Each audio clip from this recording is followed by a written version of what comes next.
All right, my name is Trice Thompson, and this is what I have learned about leadership and ethics thus far in the public service degree here at DePaul University.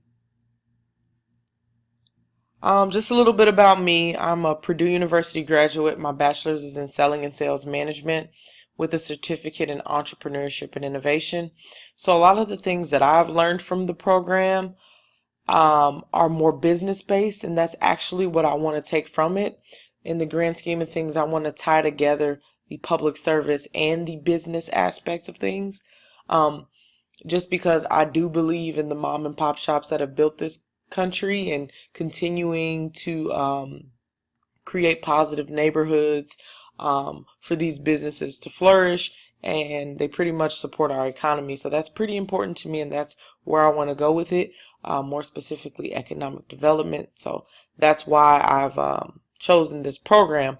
But my background is primarily in sales, so I'm more of the trying to figure out how to drum up more business and grow different types of businesses. I work for companies like Frito-Lay, Eli Lilly. I actually used to work for Purdue University, and now I work for AT&T.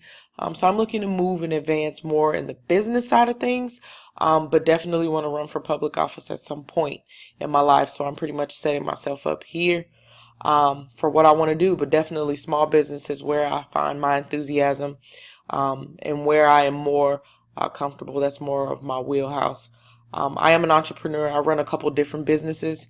I'm a DJ on the side, so I have a whole entertainment company that I run by myself, and I also have an e-commerce business that I run with contemporary streetwear, if you will, but it's more of a lifestyle brand for working professionals. So that's the couple different things that I've been working on, and now let's go into what my presentation is going to be about. Topics. A lot of the things, like I said, my main takeaways have been more business based, but I'm going to tie it in to different ethical and leadership things that I've taken away from a couple different classes that have pretty much shaped my experience thus far. So first, global ethical responsibility. Then I'm going to go second, value-based leadership. Moving into business and ethics, and we're going to finish it out with inclusive policies.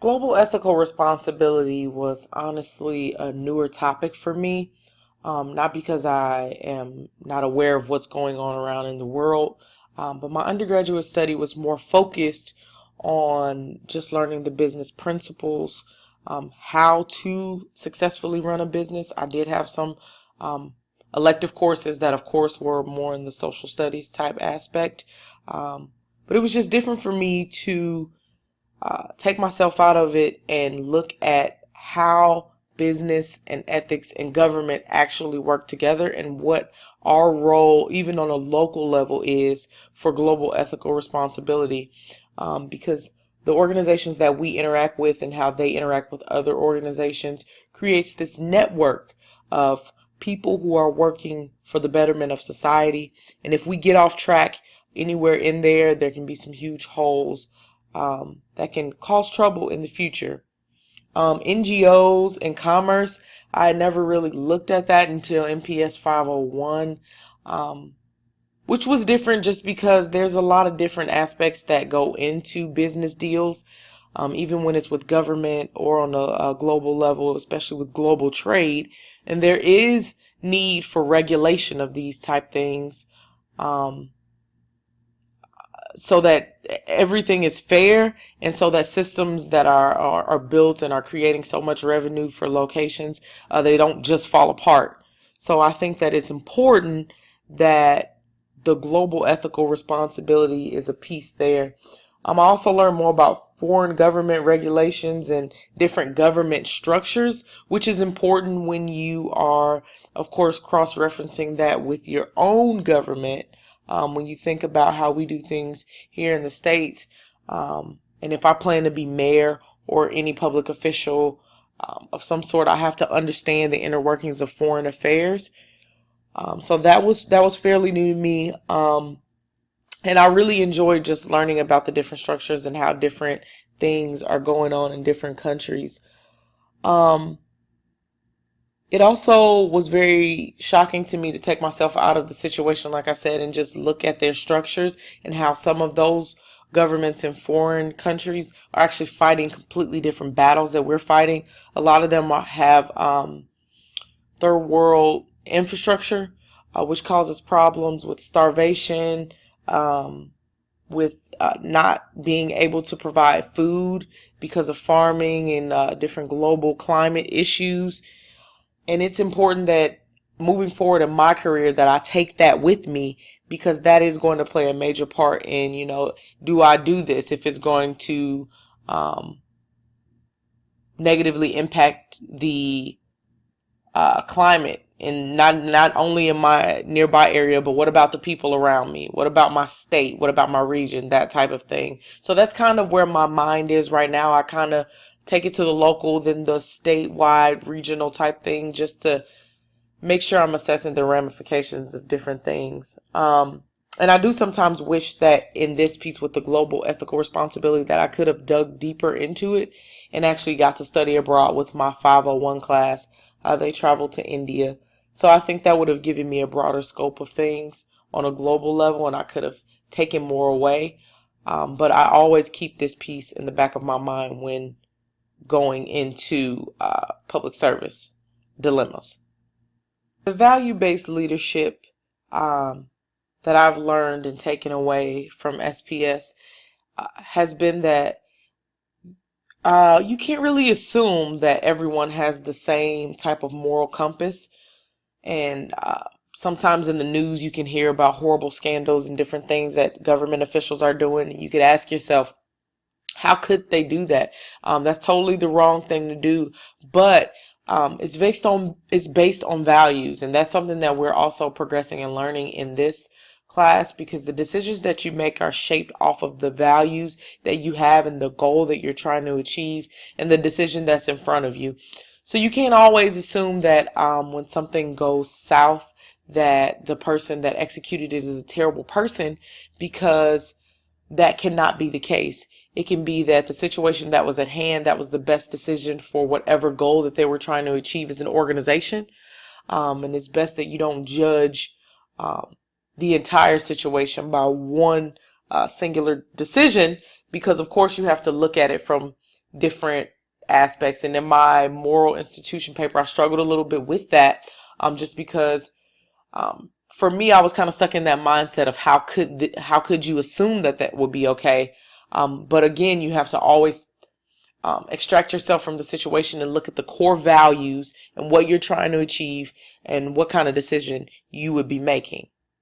The business and ethics piece, I have learned honestly through different readings, through all of our case studies, that it is our job as public service officials or future public service officials to create policies to enforce ethics with businesses that we contract with. And we see this a lot in Chicago, and we've studied a lot in different things that have happened in Chicago, whether it be contracting out or selling toll roads to a third party organization that of course jumps the price of toll roads up, and then of course changes the amount of people that can afford it, that type thing, and then not keeping up the actual infrastructure around it. We studied that in, I think, my 500 class, if I can remember correctly. But it's our job to create policies to enforce ethics in businesses and hold them to that standard, because it is our underlying job at all times to protect and serve the people. And that's basically to make sure that everything for the people around us in our local government, regional government, county, whatever it may be, is taken care of budget-wise, revenue-wise, just environment-wise, and just overall well-being. And I think that a lot of major public service officials now lose sight of that because the political gains or the financial rewards sometimes seem to cloud their vision, that we are actually here to serve the people, and that it is important that we work tirelessly day in and day out and make strategic moves so that the people around us can continue to be better and we can build up our society, instead of being so selfish or having ulterior motives with different types of businesses and having all the corruption that we have been seeing. The inclusive policy part is important because I've learned that you have to do so much research as a leader, to make sure that all of your ducks are in a row. Everything that has to be checked is checked. It's important to utilize committees and to have people to look over it, and then if you're drafting a policy, look over it, ask the public for their opinion, because policies that aren't inclusive don't work. They don't work. They're not better for our community.